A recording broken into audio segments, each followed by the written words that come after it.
Welcome again, Aries. It's December 2019, would you believe? Cheers. It's the end of the year, and fortunately for you, I think it's going to be a pretty nice ending to the year. And we can see here as we animate the chart, straight away the moon moving into your 11th house on the 1st of December. That'll be there for a couple of days, alongside of this recent entry of Venus into your 10th house. Now, I mentioned to you the importance of the 10th house on many occasions, and the transit of Venus here, along with Jupiter, I think is very, very telling. You see, you've had this Saturn-Pluto pair hovering here in the upper part of your horoscope for some time. Now, the nature of these planets, we have to look at.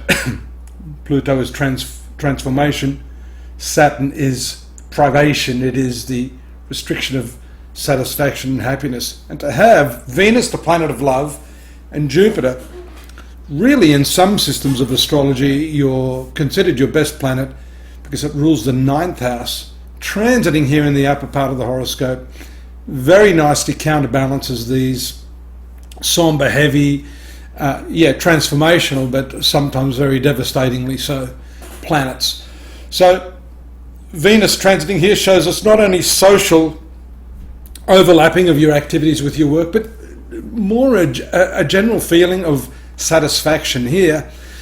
You see, as we did last month, as Moon is transiting across Uranus in a favourable aspect to this 10th house, sudden opportunities socially, a sudden aha moment where you start to reconnect with your work.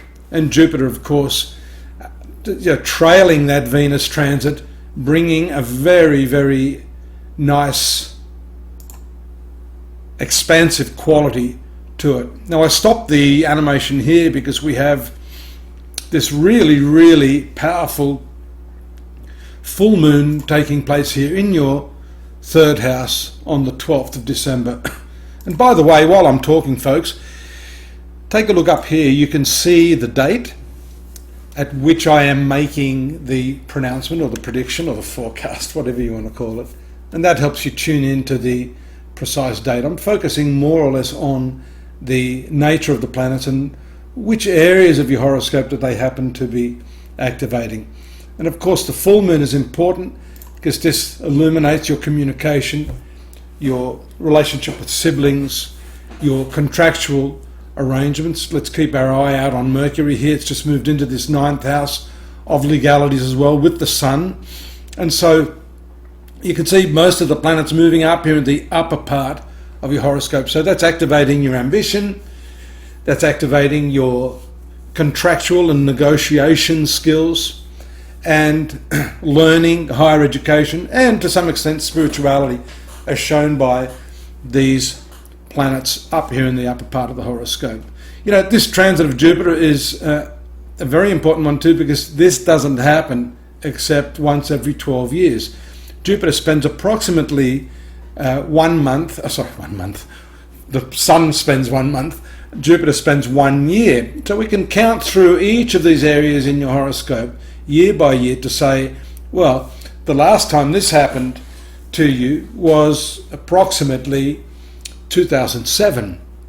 So if you go back around that time, you should see some similar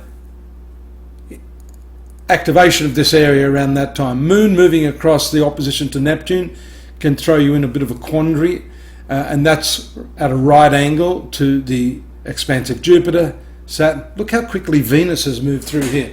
Doesn't matter because it's going to move into this 11th house as the moon did at the start of the month and activate your, to a larger extent, to your social inclinations. Moon in the 7th house here and the 20th, 21st is the relationship side of things. And then this 8th house, I think, is pretty significant. This is your shared resources, your zone of intimacy. Moon quickly moving into that conjunction with Mars, your ruling planet, in this 8th house of sensuality, sexuality, intimacy, the tantric house, by the way. But it's also to do with how you divvy up your money, how you respond to the shared resources that you have in your life. the end of the month here, we see the moon moving up into this upper part, travels, journeys, higher education. That's Christmas, right? And keep your eye here, because this cluster of planets gets more and more intense. It's like 5 p.m. on your local highway. It can get jam-packed and you may not know what to do. It's a new moon there on the 26th, 27th. And you can see that that is a very, very important conclusion to the year, because it, as a new moon, it activates this whole zone of career, finances, income, and also the sun here at the very last portion of the year.